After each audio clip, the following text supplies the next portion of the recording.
Dinakop kan otoridad ang 8 kalalakihan na luna din sa ng fishing boat huli sa iligal na pagsisira sa katubigang sakop kan Banwaan in Bakakay sa Albay kaining Martes nin aga. Binisto ang mga parasira na enterong residente kan naunambita na Banwaan. Kinumpeskar sa Indakan Maritime Police ang bangka asin man iba-ibang gamit sa pagsisira. Basado sa impormasyon, nakaresibin ng sumbong ang otoridad dapit sa iligal na operasyon kan mga sospek. Sa kanilang mga sumbong at saka sa pakikiisa na rin ng mga mangingisda, sa miyembro ng samahan ng mangingisda at ng taong bayan, na kung saan ay kusa na rin silang nagsusumbong sa ating opisina sa presence ng mga komersyal at mga illegal na nangingisda sa katubigan. Hindi lamang dito sa atin sa Tabaco, hindi lamang sa Bakakay, kung hindi sa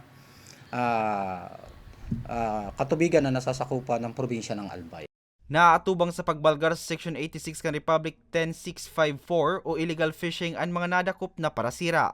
Ating pong mga kababayan na mga mangingisda, kayo po ay hinihikayat namin na iparehistro po ninyo sa kaukulang ahensya yung inyong mga bangka at kumuha po kayo ng kaukulang permiso upang kayo po ay legal na makapangisda sa katubigang nasasakupan ng inyong bayan. Para sa mga baretang tatak Bicol, Hercules Barbacena.